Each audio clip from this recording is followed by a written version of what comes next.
Queridos hermanos, hoy nos estamos dejando guiar por la carta a los Hebreos. Sigamos ese mismo principio también en la Santa Misa. El texto yo diría que no podría ser mejor escogido, aunque por supuesto estamos siguiendo el orden que propone la Iglesia para la liturgia cotidiana. Dice el Espíritu Santo: si escucháis hoy su voz, no endurezcáis vuestros corazones. Obsérvese que hay un condicional: si escucháis hoy su voz. Todo empieza con la escucha. Todo empieza con escuchar la voz del Señor.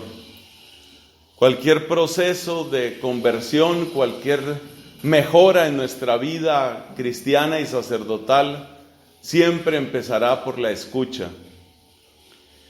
Por eso, la vida saturada de ruido y de distracción está blindada en contra de Dios. Lo primero que necesitamos son esos espacios, darle esa oportunidad a la palabra para que empiece a hacer su obra en nosotros.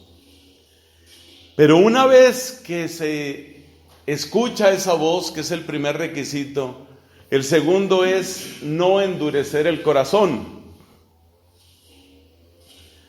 ¿Por qué se endurece el corazón? ¿Por qué el corazón se vuelve rebelde, se vuelve obstinado? Se vuelve obstinado porque se encuentra a gusto en el pecado o porque siente miedo de aquello que se le propone como una vida nueva. Es decir, la costumbre de pecar y el miedo de cambiar son las dos cosas que nos hacen duros. Cuando vivimos en las ventajas del pecado, cuando parece que podemos pecar y nada sucede, entonces nos vamos endureciendo en el pecado. En su carta Reconciliación y Penitencia, el Papa San Juan Pablo II habla de esta situación. Dice que puede llegar incluso a la cauterización de la conciencia. Primera razón por la que el corazón se endurece, porque experimenta de continuo las ventajas del pecado y no siente necesidad de cambiar.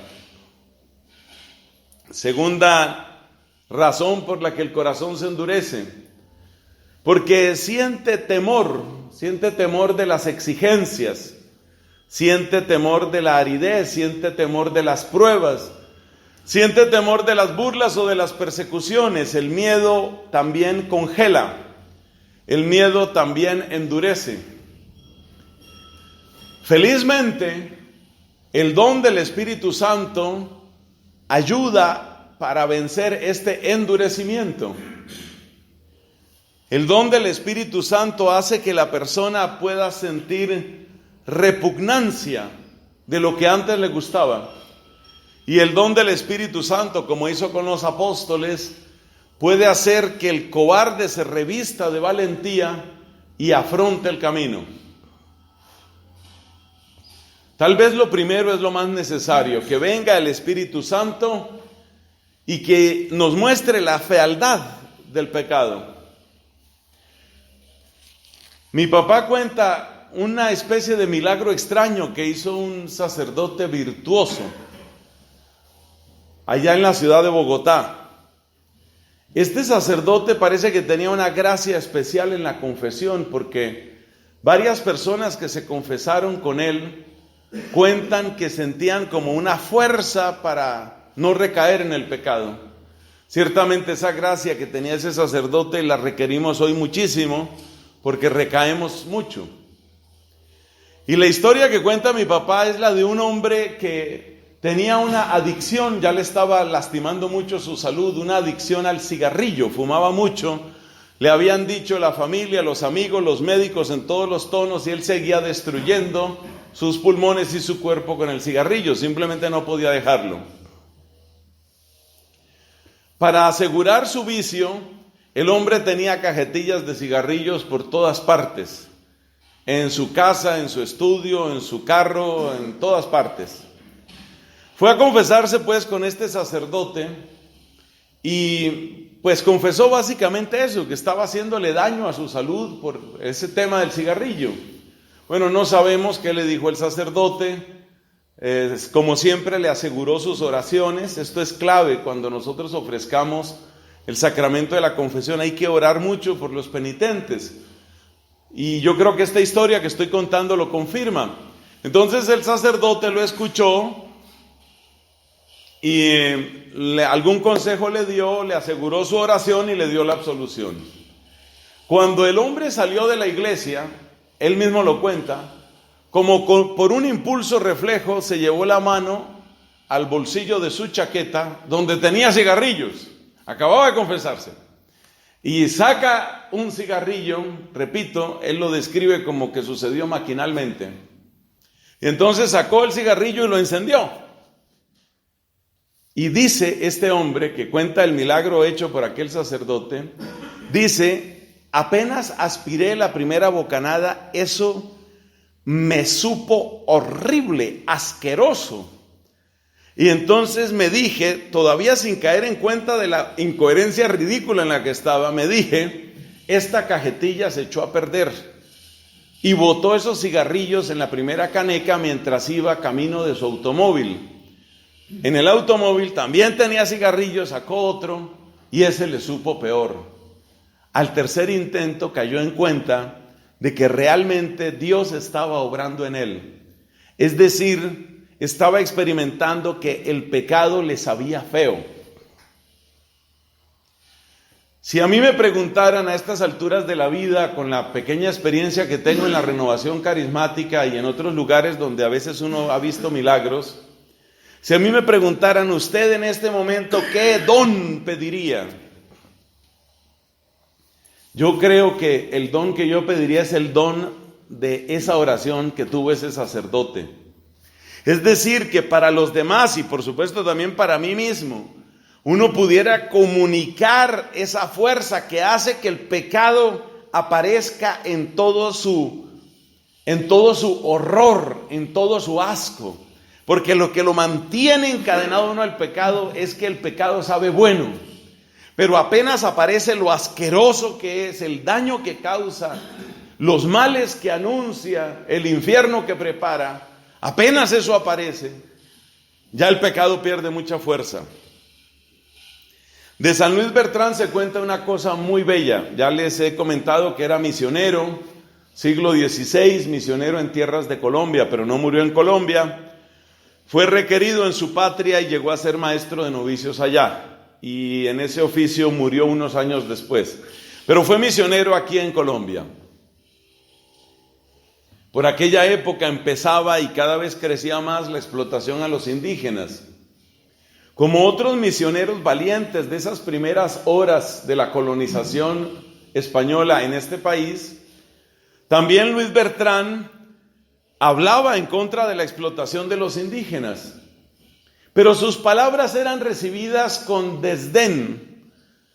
El máximo respeto que encontraba Luis Bertrán entre aquellos españoles era oír al santo como quien oye llover. Diga lo que quiera, yo veré lo que yo hago. Esa actitud de desprecio tenía una raíz. Y es que el maltrato a los indígenas producía riqueza.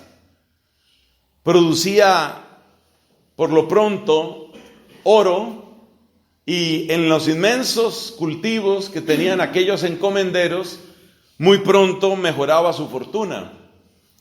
O sea que de nuevo se cumple que uno se endurece en el pecado por las ventajas del pecado. El santo intentaba una cosa y otra, pero nada parecía funcionar. Se cuenta en su biografía que en alguna oportunidad él recriminaba, no estaba en misa, él recriminaba a un grupo de estos españoles encomenderos, les predicaba en contra de esos maltratos, contra el pobre. Y estos le oían con tanta indiferencia que no detuvieron lo que estaban haciendo. Estaban comiendo unas arepas de maíz. Y entonces oían al padrecito que echaba ya su rollo, su discurso, y estos seguían comiendo. Repito, como que no oye llover. Este santo, que tenía un temperamento fuerte, no todos los santos son igualmente dulzones, hay muchos de temperamento muy fuerte. Entonces, después de hacer una invocación al cielo, les dijo: vean lo que están comiendo. Y entonces, al morder el siguiente bocado de aquellas arepas, salió un líquido rojo en todo, semejante a la sangre, que nada tenía que ver con aquel menú del día. Yo creo que uno necesita a veces eso. Uno necesita que haya algún Luis Bertrán o un cura como aquel de Bogotá que les conté, que le despierte a uno y que le muestre el horror en el que uno está cayendo y la falta que uno está repitiendo. Eso rompe la dureza del corazón. Porque a veces el corazón endurecido se ablanda, pero lo más frecuente, según enseña el Salmo 51, es que el corazón endurecido no se ablanda, sino que se rompe. Por eso dice ese salmo: un corazón contrito, contrito es eso, triturado, un corazón contrito y humillado tú no lo desprecias. A veces la única manera de llegar a la conversión es esa, que se rompa, que se parta el corazón. Así que si a mí me preguntaran un don que fuera realmente útil para la evangelización, yo pediría ese. La gracia de, no sé, iluminar las conciencias, vamos a llamarlo ahora, para que realmente uno pueda ver lo que es el pecado. Terminemos esta reflexión, hermanos, siguiendo lo que nos dice la carta a los Hebreos. Dice aquí: atención, hermanos, parece escrito para nosotros hoy, para nuestra diócesis de Garzón. Atención, hermanos, que ninguno de vosotros tenga un corazón malo e incrédulo. Ojo, incrédulo, falto de fe. Que ninguno de vosotros tenga un corazón malo e incrédulo que lo lleve a desertar del Dios vivo. Incluso si sigue portando una estola, ha desertado del Dios vivo. Y luego, animaos por el contrario los unos a los otros cada día, para que ninguno de vosotros se endurezca engañado por el pecado. De modo que esta lucha no es simplemente individual, esto también es comunitario, que es el tema que con la bondad de Dios comentaremos un poco por la tarde. Este es un tema comunitario. Cada uno de nosotros lucha, pero si cada uno batalla demasiado solo, es demasiado difícil la victoria. Necesitamos esto, ayudar, cuidarnos los unos a los otros. Bendito sea Dios, yo he visto mucha fraternidad, mucha amistad entre muchos de ustedes. Ese es un tesoro. Pero por favor piense una cosa: si usted tiene la gracia de ser amigo de un sacerdote, igual que con todos los amigos, hay que pensar en su bien. Si usted es amigo de ese sacerdote, procure que esa amistad no se vaya a convertir solamente en camaradería, ni menos en compinchería, sino que esa amistad pues también dé un fruto para Dios. Aquí dice: ayúdense los unos a los otros. Y yo creo que ahí hay una clave muy importante. Dios el Señor nos mire con misericordia y por los méritos infinitos de su sacrificio en el Calvario, que se hace presente entre nosotros en cada Eucaristía, nos conceda la gracia necesaria para la conversión. Que el mal sepa feo, que sintamos asco, repugnancia. De hecho, fíjese usted que muchas personas cuando describen su conversión, eso es lo que dicen, ¿no? Eso es lo que dicen: un día sentí asco de mí mismo. Perdón que me alargue 2 minutos más para contarles otro testimonio. Es el caso de un pariente lejano alcohólico. Esto sucedió en la costa de Colombia. Con mucha frecuencia este hombre se gastaba el dinero necesario en su casa en el licor, eso suele pasar. Y otra vez le había sucedido, le habían pagado la semana y había consumido todo o casi todo su sueldo, lo había consumido en licor con sus amigos. Absolutamente podrido de la borrachera, quedó tendido en una calle cualquiera. A eso de las 8:30 o 9 de la mañana, lo despierta la voz de un niño llorando que lo sacude. Es el hijo que tiene hambre y que le dice: papá, despiértate. Cuando este hombre en medio de su borrachera ve su condición en su cuerpo y ve las lágrimas de su hijo y ve lo que está haciendo con su familia, en ese momento no le pareció divertido el licor. En ese momento sintió que el mal le supo feo, como aquel fumador, aquel cigarrillo le supo a basura, o como aquellos españoles, las arepas de maíz le supieron a sangre.